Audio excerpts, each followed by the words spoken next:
बिस्मिल्लाहिर्रहमानिर्रहीम। New exporter जो अभी स्टार्टिंग में एक्सपोर्ट के लिए कुछ एक्सपेरिमेंट करना चाहते हैं, उनको चाहिए कि वो गल्फ़ कंट्री का डिसीजन ले, गल्फ़ कंट्री को सोर्स करें।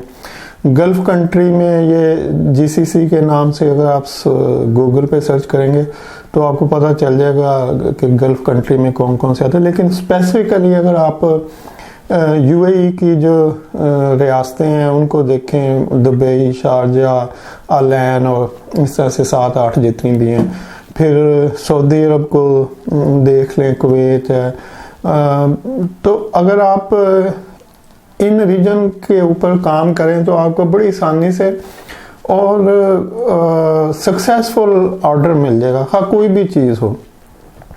और अगर आप सिर्फ दुबई को फोकस कर लें और सऊदी अरब को कर लें, ये दो कंट्री ऐसे हैं जैसे जिनकी मार्केटें इंडियन, पाकिस्तानी, चाइनीज़, बांग्लादेश इस रीजन के प्रोडक्ट से भरी पड़ी हैं। देखिए यूरोप तो बिल्कुल कोई प्रोडक्शन नहीं करता। यूरोप में चाइना, अमेरिका, दूसरे कंट्री से चीज़ें जाती हैं। अगर कुछ उनकी अपनी होती हैं तो वो बहुत ही सिलेक्टेड सी प्रोडक्ट होंगी। मतलब अगर कोई स्वीडन ऑटोमोबाइल में स्पेशलाइज्ड है तो फिनलैंड जो है वो आईटी की प्रोडक्ट में होगा, ऐसे जर्मनी प्लांट मशीनरी और वो भी बहुत सिलेक्टेड उसमें होगा। और बाकी सब कुछ उनका वो अब ये छोटी छोटी चीज़ें बनाने पे अपना टाइम नहीं ज़ाया करते, वो अपनी टेक्नोलॉजी के ऊपर काम करते हैं, फिर टेक्नोलॉजी को दूसरे जो कंट्रीज़ हैं, एशियन कंट्रीज़ हैं, वहाँ पे ट्रांसफ़र करते हैं, वहाँ से प्रोडक्शन करवाते हैं और उसको सेल करते हैं। जैसे अमेरिकन एप्पल जो है वो चाइना से बनता है, तो ऐसे ही हाँ चाइना में इंडस्ट्री है, चाइना इटसेल्फ अमेरिका की अपनी इंडस्ट्री है। अमेरिका में सारा प्रोसेस सर्विसेज का, गुड्स का, ये सब, मतलब अमेरिका एक बहुत बड़ा कंट्री है जहाँ पे सब कुछ होता है। लेकिन जैसे अमेरिका में सब कुछ होता है वैसे यूरोप में नहीं होता। तो यूरोप सारे का सारा अब डिपेंड करता है एशियन कंट्रीज़ के ऊपर, और एशियन कंट्रीज़ में जो फ्री मार्केट्स आती हैं वो सबसे बड़ी मार्केट दुबई की मार्केट है। अगर आप सिर्फ दुबई के ऊपर फोकस कर लें और सिर्फ वो लोग जो इंटरेस्टेड हों एक्सपोर्ट के लिए, तो एक विज़िट ज़रूर करें दुबई का। उनको बड़ा आसानी से सब चीज़ें विद इन फ्यू डेज समझ आ जाएंगी कि कितनी बड़ी मार्केट है, कितनी कंजम्पशन है। दुनिया के हर मुल्क के लोग वहाँ से परचेजिंग करते हैं, बाइंग करते हैं और इंपोर्ट करते हैं थ्रू दुबई, चूँकि फ्री पोर्ट है। और मतलब वो चीज़ें भी जो किसी और रीजन की होती हैं वो दुबई से लोग ले लेते हैं। दुबई के साथ अफ्रीका स्टार्ट हो जाता है आगे, तो अफ्रीकन कंट्री सब नेबर है, तो वो उनकी सारी शॉपिंग दुबई से होती है। जो गल्फ़ की बाकी कंट्रीज़ हैं उनकी सारी शॉपिंग वहाँ से होती है। और फिर जो टूरिस्ट होते हैं वो यूरोप से आए, ऑस्ट्रेलिया से आए, अमेरिका से आए, वो भी अपने जो पर्सनल यूज़ की भी करते हैं, और अगर उनका इंटरेस्ट हो बिजनेस में तो उसके लिए भी करते हैं। फिर जो बेसिक रॉ मटेरियल्स होते हैं, कुछ इक्विपमेंट्स होते हैं, वो भी दुबई से, जितने भी Indian, Pakistani, Bangladesh neighbouring countries हैं वो सारे के सारे वहीं जाते हैं। हमें खुद जब अपने कोई सप्लाई की ज़रूरत होती है, कोई ऐसी चीज़ जिसका डिस्ट्रीब्यूटर पाकिस्तान में अवेलेबल हो और वो नखरे करे कि नहीं जी मैं तो इससे कम प्राइस दे ही नहीं सकता, वो हमें आधी कीमत पे दुबई से मिल जाती है। तो वो लोग जो भी इंपोर्ट करना चाहें, एक्सपोर्ट करना चाहें, वो कम से कम एक विज़िट ज़रूर करें दुबई का। और मैंने कोई 2008 में शायद एक कंपनी वहाँ रजिस्टर्ड कराई थी, और फिर अपने एक भाई को वहाँ बैठा दिया कि भाई तुम यहाँ बैठो, लुक आफ्टर करो। अगर वहाँ पे उसकी मतलब दुबई के अंदर अगर वो ज़ीरो सेल भी करे तो तब भी वो चीज़ें जो हम दुबई से पाकिस्तान में मंगवाते हैं वही इतना प्रॉफिट निकाल देते हैं कि उसका ख़र्चा वहाँ पे पूरा हो जाता है। तो एक और उसके ऊपर अब मुझे देखना पड़ेगा, नॉमिनल सा कुछ 10-12 लाख रुपए का खर्चा हुआ था कंपनी रजिस्टर्ड कराने के, पर ये 2008 की बात है, अभी में भी वो डबल हो चुका हो। तो अगर 10-15-20 लाख रुपए अभी आपका लगे और फिर वो एनुअली रिन्यू होता रहता है, उसकी कुछ फीस होती है, तो वो आपकी रजिस्टर्ड कंपनी होगी वहाँ पे दुबई के अंदर, और आप एक नॉमिनल 3-4% या 5% है, मुझे उससे पूछना पड़ेगा। तो वो फिक्स होता है कि आपने जो भी दुबई के अंदर इंपोर्ट करनी है वो एक फिक्स चार्ज, फॉर एग्जांपल 3% है, तो 3% पे करें कस्टम वालों को, और वो कंसाइनमेंट आप उठा के तो अपने वेयर हाउस में ले जाएं, और वहाँ से आप बेशक दुबई की मार्केट में उसको सेल कर दें, और बेशक आप उसको किसी भी मुल्क में एक्सपोर्ट कर दें, मतलब दुबई से ऑनवर्ड पाकिस्तान कर दें, तो हम पाकिस्तान मंगवा लेते हैं वो चीज़ें। लेकिन ये वो चीज़ें होती हैं जो कि डायरेक्ट पाकिस्तान नहीं आ सकती, क्योंकि उन कंपनीज़ के डिस्ट्रीब्यूटर ऑलरेडी पाकिस्तान में बैठे होते हैं, और डिस्ट्रीब्यूटर की अपनी मोनोपोली होती है, वो नखरे करता है, इसलिए फिर ये सिंपल और ईजीएस्ट प्रॉफिटेबल वे है।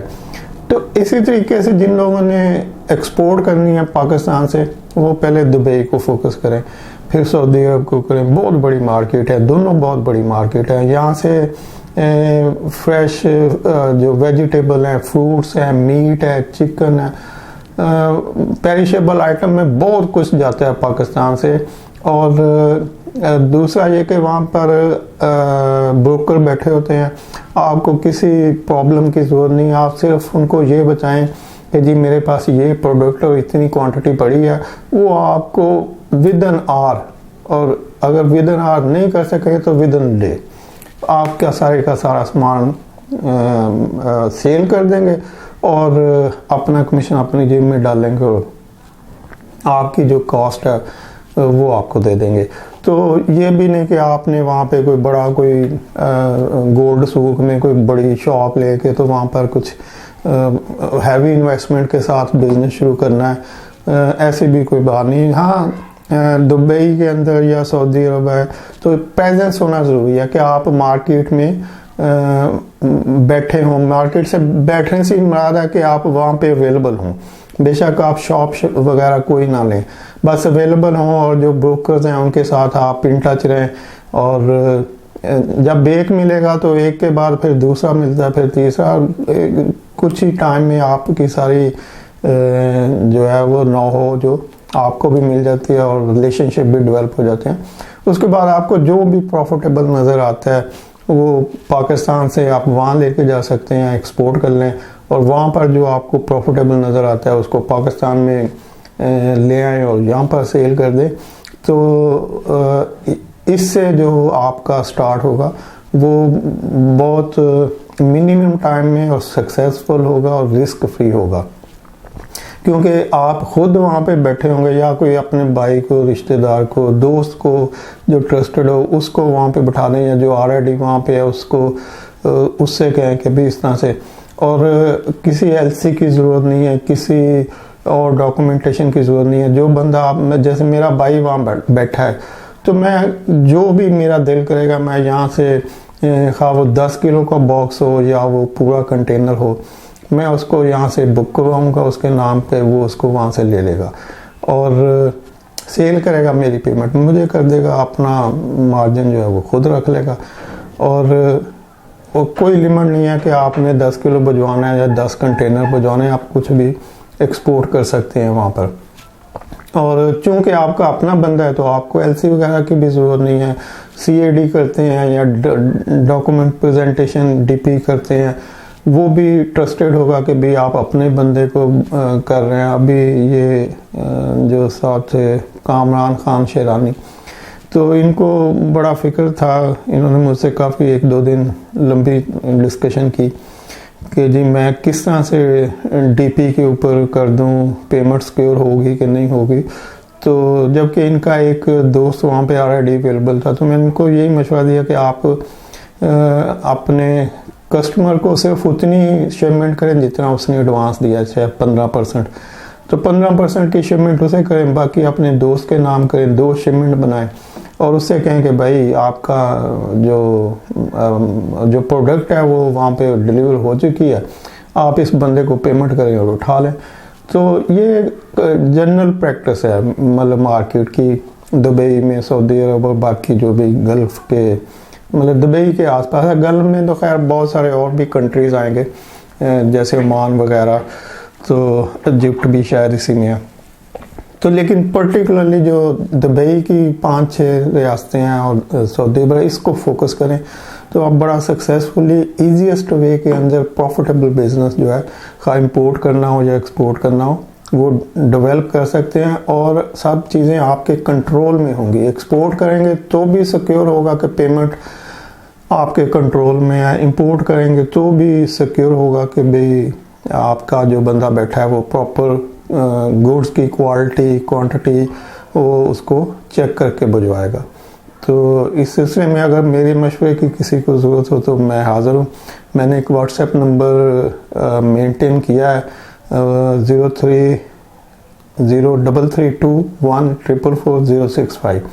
तो इस नंबर पे आप वॉइस मैसेज करके मुझसे कांटेक्ट कर सकते हैं।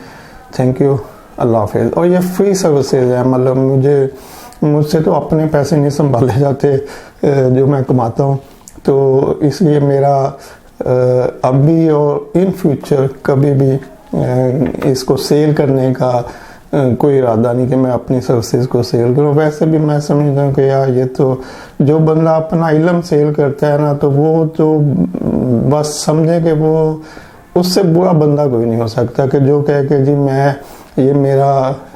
मैं आपको ये मशवरा देता हूँ तो मुझे पैसे दे देंगे। अपने शाहजी का हाल देख लें आजकल क्या हो रहा है। और मैं बहुत पहले से सोचता था कि यार ये कैसा बंदा है जो पैसे दे के, मतलब कभी देखा कि मौलवी खुतबे से पहले आपसे कहे कि भाई 100 रुपया हर बंदा देगा तो मैं खुतबा पढ़ूंगा, नहीं तो भाई बाहर चले जाओ किसी दूसरी मस्जिद में। मतलब चल खैर, थैंक यू, अल्लाह हाफिज़।